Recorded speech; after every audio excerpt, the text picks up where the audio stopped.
베드로후서 3장 11절에서 14절까지 말씀입니다. 신약성경 386페이지입니다. 이 모든 것이 이렇게 풀어지리니 너희가 어떠한 사람이 되어야 마땅하냐. 거룩한 행실과 경건함으로 하나님의 날이 임하기를 바라보고 간절히 사모하라. 그날에 하늘이 불에 타서 풀어지고 물질이 뜨거운 불에 녹아지려니와 우리는 그의 약속대로 의가 있는 곳인 새 하늘과 새 땅을 바라보도다. 그러므로 사랑하는 자들아 너희가 이것을 바라보나니 주 앞에서 점도 없고 흠도 없이 평강 가운데서 나타나기를 힘쓰라. 우리는 지금 베드로 전후서를 통해서 초대교회의 그 정치적, 사회적으로 소수로 또 오해와 억압 가운데서 살 수밖에 없었던 신자들의 삶을 격려하며 소수로 살고 억울하게 살 수 있지만 억울할 이유 없는 우리가 가진 복음의 그 영광된 내용들을 확인시키는 베드로 사도의 서신을 읽고 있는 것입니다. 하나님의 약속은 이 세상과 온 역사의 궁극적인 운명이 될 것이라. 그러니 지금 사는 동안에 잠시 동안 세상에서 받는 어려움과 외로움을 잘 견뎌라 하는 격려를 받고 있는 것이지요. 우리는 이 종말에 관한 기대가 그래서 그 심판이라는 것이 두려움에 관한 것이 아니라 하나님이 예수 안에서 나타내신, 완성하신, 그리고 옛날 이스라엘 역사 속에서 이미 약속하여 역사 속에서 면면이 이어져 온 하나님의 약속의 완성이 될 것을 기다리는 자들입니다. 우리가 갖고 있는 신앙 고백들은 예수 그리스도의 성육신과 부활만큼이나 확실한 우리의 운명이고 세상과 역사의 운명이 될 것을 믿는 마음으로 이제 종말을 기다리는 것입니다. 보통 얘기하듯이 두려움과 공포의 날이 아니라 그것은 하나님을 믿지 않는 자들이 당할 일이고 우리들에게 있어서는 우리가 믿고 고백하고 인내해야 되고 믿음으로 지켜내야 하는 오늘의 어렵고 힘든 인생이 하나님의 약속대로 드러나는 기다리고 기다리는 날이 될 것입니다. 그럼에도 불구하고 우리는 이 문제를 논할 때마다 하나님이 왜 이런 식으로 하실까 하는 데 대하여 현실적인 의문을 아니 가질 수가 없습니다. 결국 하나님만이 유일한 세상과 역사의 주인이시며 운명을 쥐고 계시는 분이라면 현실을 왜 이렇게 어렵게 하시는가? 그 문제가 우리를 괴롭히죠. 이런 표현이 있습니다. 하나님의 전능하심을 믿으면 믿을수록 하나님의 선하심은 의심스러워진다. 그죠? 전능하시다면 뭐 때문에 이런 우회를 할 필요가 있느냐? 뭐 때문에 지금 지고 갈 필요가 있느냐? 지금 당하고 갈 필요가 있느냐? 라고 우리가 아니 물을 수가 없을 만큼 신앙생활의 현실은 사실 어렵습니다. 어떤 표현에 이것도 의하면 누구의 표현이 있는지 기억이 안 납니다만 담백한 사람들만 신앙이 쉽다. 담백한 사람들은 보기보다 많습니다. 고민하는 사람들이 소수입니다. 그러나 그건 표현됐을 때만 그렇습니다. 사실은 다 혼란스러울 것입니다. 그렇지 않으면 이런 서신들이 남아있을 리가 없습니다. 이런 서신이 남아있는 이유는 모두에게 신앙 현실은 어려운 탓일 것입니다. 우리는 하나님의 일하시는 신비와 깊이를 사실 우리가 다 이해할 수 없습니다. 우리가 이해할 수 있다면 믿음이라는 건 존재할 필요가 없을 것입니다. 믿음이라는 게 존재하지 않는다면 우리의 이해가 곧 현실이 돼야 되고 우리의 이해가 현실이 된다면 하나님은 있을 필요가 없습니다. 우리가 우리의 인생과 운명을 결정하는 자가 되어 있기 때문일 것입니다. 우리가 믿음을 가진다는 것은 우리의 존재와 인생의 궁극적 자리가 우리의 상상보다 크다는 것을 말하고 있는 것입니다. 그래서 우리는 이 문제를 우리의 이해와 혹은 의지에 묶어두지 않고 우리를 신비하게 예수 안에서 항복시키신, 그래서 우리로 하여금 신앙 고백을 갖게 하신, 사실은 그걸 우리 다 설명하지 못하지 않습니까? 그 결과를, 그 감격을 설명하고 있지 우리는 어떻게 그렇게 됐는지 설명하지 못합니다. 동일하게 그 약속의 궁극적인 결론을 하나님께 맡겨야 할 것입니다.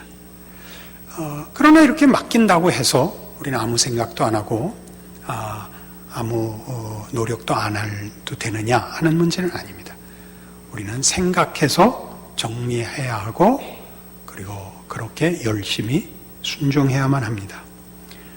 그런 면에서 오늘 신자가 이 세상에 신앙적으로 살기에 힘든 현실을 살아야 하는 이유 또는 살아가는 하나님의 방식에 대한 이해 또는 순종에 관하여 우리가 하나님의 백성이 되는 그 순간부터 하나님이 예수 안에서 나를 구하셨을 뿐만 아니라 예수와 묶었다라는 교회론적인 이해를 필요로 합니다.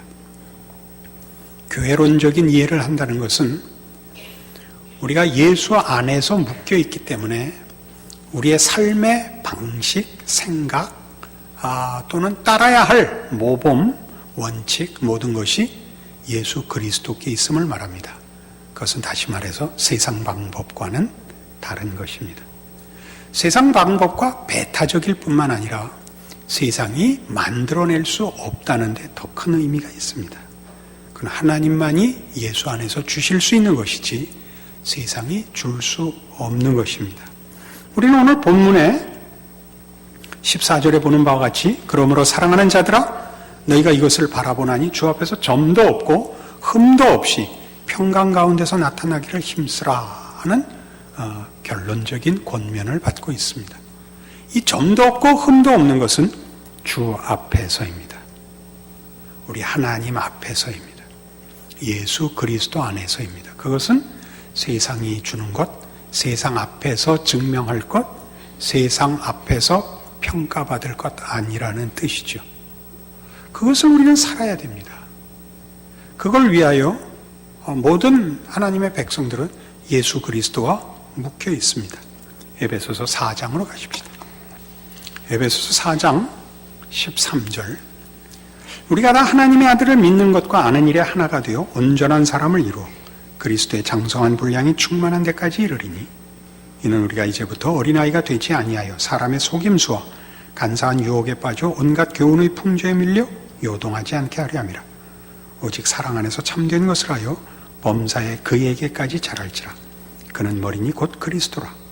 그에게서 온몸이 각 마디를 통하여 도움을 받음으로 연결되고 결합되어 각 지체의 분량대로 역사하여 그 몸을 자라게 하며 사랑 안에서 스스로 세우느니라. 예수님만이 우리에게 내용을 주시며 명령하시며 우리에게 순종을 요구하실 수 있는 유일한 주인입니다. 모든 성도들은 그가 가진 모든 신앙 고백이 자기의 선택이든 자기의 각오든 감격이든 간에 자신에게 집중하여 본인의 분별과 의지, 판단에 붙들어 매둘 것이 아니라 그래서 나는 그리스도에게 묶여 있다라고 아는 것으로 연결해야 합니다. 여러분이 예수를 믿는다면 예수 안에서 하나님을 아버지로 모신다고 고백했으면 그것이 무엇을 의미하는가 할 때 예수님만이 이제 우리의 명령자입니다. 그는 우리의 삶의 방식을 정하시고 우리의 삶의 길을 정하시고 우리의 삶에서 하나님이 당신을 나타내시려는 일들에 대하여 유일한 명령자입니다. 그래서 우리는 이 세상을 사는 동안에 사실은 이 명령하시는 우리의 주인이시는 하나님과 끊임없이 우리에게 타협하라는 세상 사이에 놓여 있다는 걸 알게 됩니다. 하나님이 왜 세상을 무너뜨리지 않고 성도들의 발 밑에 굴복시키지 않는 오히려 우리가 지는 것 같고 핍박받고 억울해하는 현실을 요구하시는가? 라고 질문할 때마다 세상보다 큰 예수 그리스도를 주셔서 그와 우리를 묶어놨다는 것을 기억해야 합니다. 우리가 예수 안에서 허락된 하나님의 사랑과 무한하신 영광과 생명의 내용들을 우리가 이해하고 우리가 결정하고 우리가 책임지고 노력하여 성취하는 것 이전에 예수 그리스도 안에서 허락하신 구원과 그 구원의 결국을 예수 그리스도 자신으로 우리와 묶어 놓으셨습니다. 그러니까 우리의 신앙 고백들은 한 각오며 한 시작일 뿐만 아니라 우리의 운명이 되는 것입니다. 우리가 하는 고백들은 우리의 선택과 의지와 능력에 달려있는 것 이상으로 예수가 누군지를 아는 것이 하나님이 나를 찾아오사 예수 안에 묶으신 것임을 기억해야 할 것입니다. 우리가 예수 그리스도와 묶여 있기 때문에 세상이 우리 반대편에 서 있다는 것을 우리 인생 속에서 하나님이 확인시키십니다. 우리의 현실은 괴로울지 몰라도 그것은 곧 우리에게 너는 세상과 묶여 있지 않고 내 아들 안에 묶여 있다 라고 말씀하시는 것입니다. 거기로부터만 지금 에베소 4장 13절 이하에 보는 바와 같이 그리스도의 장성한 분량이 충만한 데까지 이르는 유일한 길이며 15절에 보는 바와 같이 오직 사랑 안에서 참된 것을 하여 범사에 그에게까지 자랄지라 라는 요구가 실현되는 이유인 것입니다. 어렵죠. 우리에게 허락된 약속과 우리가 믿어야 하는 결과들은 현실로 나타나지 않았고 현실은 냉혹합니다. 하루를 신앙생활로 순종하는 것이 얼마나 어려운지 여러분 모두 아실 것입니다. 주일날 교회 모일 때마다 한 주일을 언제나 회개하지 않습니까? 어느 주간도 자랑스럽고 만족스러웠던 날들은 없는 것입니다. 우리는 자라나고 있기 때문입니다. 우리는 돌아볼 시간이 없습니다. 사도 바울의 고백 같지요.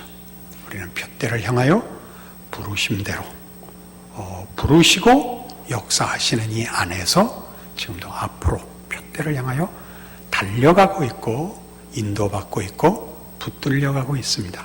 참으로 감사한 일입니다. 우리는 현실의 어려움들을 이 현실을 해결해 주시지 않는 하나님에 대하여 원망할 일이 아니라 현실에 세상에 묶여 있지 않고 예수 그리스도 안에 묶여 있다는 것을 확인하는 것으로 확인해야 될 뿐 아니라 그래서 자라가야 한다고 얘기하고 있고 그것이 하나님이 우리를 자라나게 하는 신적 방법이라고 말씀하시는 것을 받아들이셔야 됩니다. 어느 신앙 인생이든지 현실이 형통하다면 수상한 것입니다. 현실이 형통하다는 것은 사회적, 경제적 또는 건강상의 조건으로 따지는 것이 아닙니다. 예수를 믿고 사는 건 이 세상에서는 사사건건 세상과 거슬려야 하는 것이기 때문에 고통스러울 수밖에 없습니다. 우리가 신앙을 지키려면 세상과 언제나 맞서야 하고 흐르는 물을 거슬러 올라가야 하고 우리가 눈을 감으면 떠내려갈 수밖에 없다는 것을 알기 때문에 고통스럽습니다. 그럼에도 불구하고 우리가 이 믿음의 귀한 것을 기억하고 있어야 합니다. 이 약속들은 하나님이 예수 그리스도 안에서 허락하시고 우리에게 이미 성취해 주신 것들입니다. 우리가 그 안에서 누리며 그 안에서 자라날 것을 그의 오심과 부활의 역사적 사실만큼이나 분명하게 하나님의 약속으로 믿고 있습니다.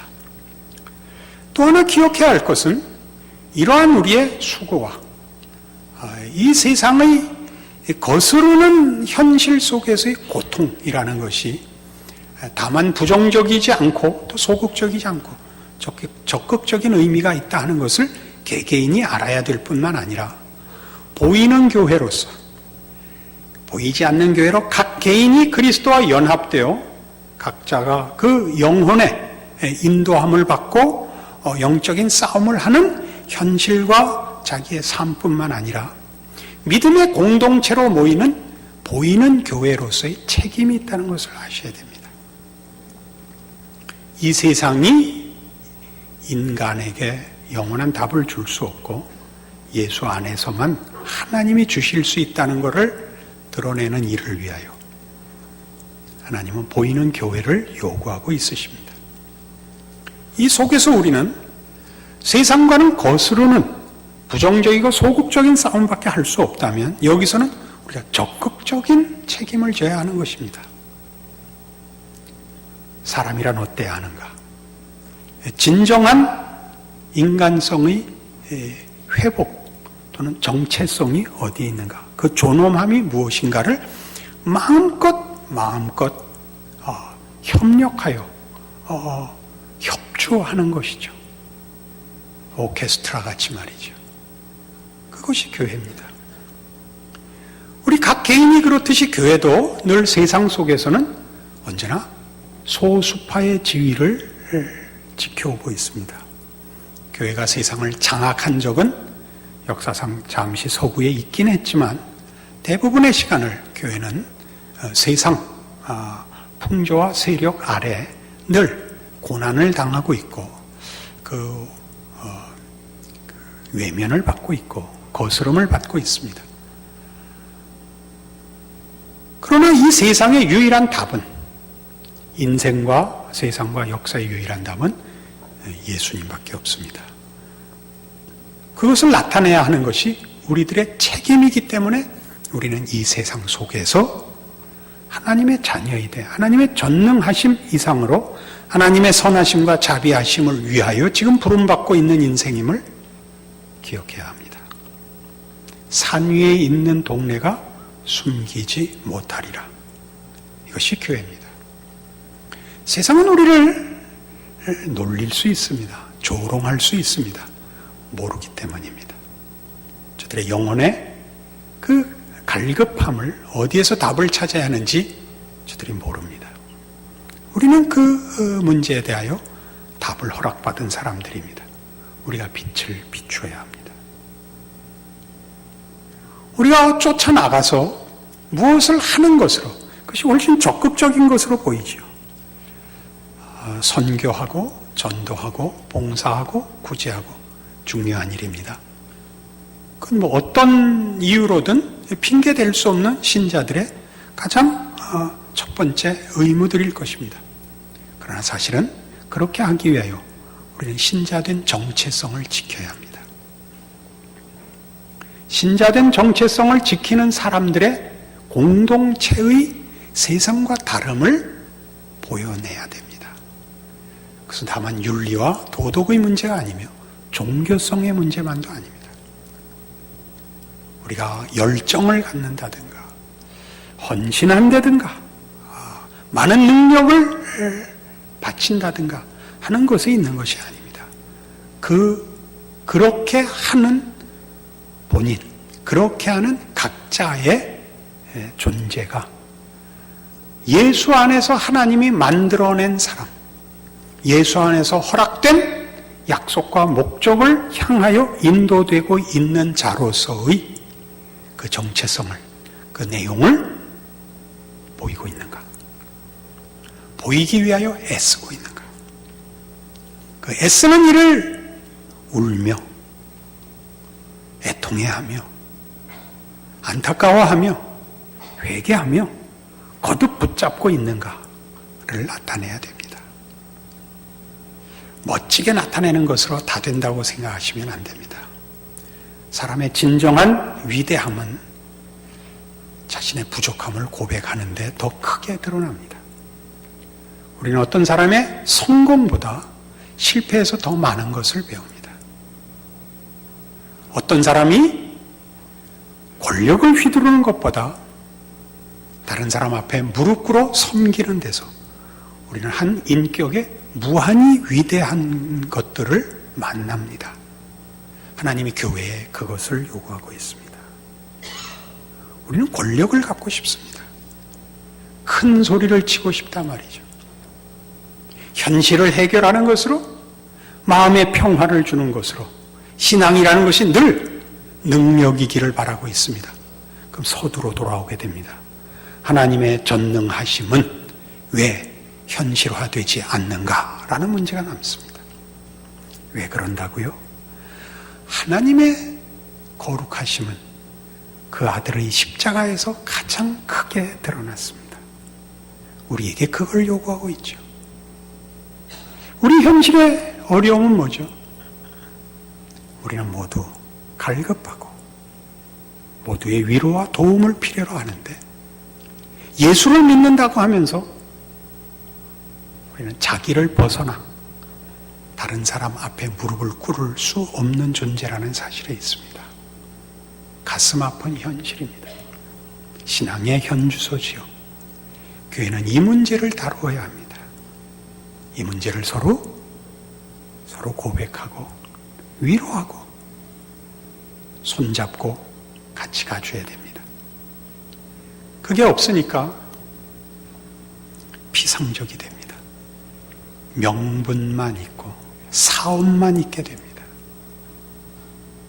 큰 소리가 난무하고 능력의 우열과 결과만 경쟁됩니다. 우리 영혼이 쉬질 못하며 항복을 할 수가 없습니다. 우리 자신이 그래야겠고 우리의 신앙 공동체가 그래야겠고, 그렇게 되면 거기 예수 그리스도 안에서 우리를 찾아오신 하나님의 무한하신 자비하심과 의로우심과 거룩하심과 그 생명과 진리와, 아니 그 거룩하심, 그 위대하심이 세상 앞에 빛으로 충만해질 것입니다. 그때 모든 영혼들은 주 앞에 무릎을 꿇을 것입니다. 우리 앞에 무릎 꿇을 필요는 없지 않습니까? 이 싸움을 하라는 것입니다. 이것이 이 세상을 사는 어느 시대에나 요청되는, 그 사회가 기독교에 대하여 호의적이거나 적대적이거나 상관없이 바울의 고백같이 이 세상은 우리에게 해줄 것이 없는 것입니다. 이 세상이 우리에게 호의적이라면 그거 수상한 겁니다. 세상이 우리에게 적대적이라면 당연한 것입니다. 우리는 이 세상을 목표하지도 않고 세상으로부터 얻을 것도 없습니다. 그러나 세상 속에 살고 거기서 하나님이 키우시겠다 하며, 그러기 위하여 예수 그리스도와 묶어놓았다고 하시며 세상에 빛이 되라 하십니다.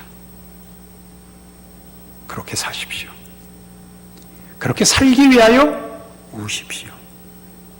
그러기 위해서 같은 신앙 고백을 하는 믿음의 공동체에게 귀를 열어놓으시고 자존심을 내려놓으십시오. 진정한 신앙의 평화와 위로를 나누시며 그 위대함을 발견하시게 될 것입니다. 어느 때나 그렇겠지만 우리가 사는 현실에서도 이런 진정한 신앙이 너무나 필요합니다. 각 개인에게 필요하고 사회에 필요합니다. 우리는 이 문제를 자신을 위하여, 내가 속한 시대와 나라를 위하여, 하나님을 위하여, 우리가 받은 복음의 위대함을 위하여 승리하는 삶을 살아야 마땅할 것입니다. 그거는 각 개인의 복이 될 것입니다. 그렇게 사시는 이 말씀 되기를 바랍니다. 기도하십시다. 하나님 아버지, 은혜를 감사합니다. 생각할수록, 확인할수록 우리의 고통과 억울함보다 우리에게 허락한 신앙이 큽니다. 우리는 사실 겁날 것이 없습니다. 세상은 우리에게서 뺏어갈 것도 없고 줄 것도 없습니다. 우리는 세상 속에서 그리스도와 함께 삽니다. 그 안에서 자라날 것이며 승리할 것입니다. 그리고 마땅히 나누고 증거해야 할 것입니다. 복음의 진정한 내용으로 다시 한번 자신을 주님 앞에서 무릎 꿇리고 그 신앙 고백을 삶으로 받아들이는 오늘의 말씀 되게 하사 우리 자신으로 주의 몸된 교회의 공동체로 그리고 이 사회와 이 시대 앞에 하나님의 손길 되게 하여 주시옵소서. 예수님 이름으로 기도합니다. 아멘.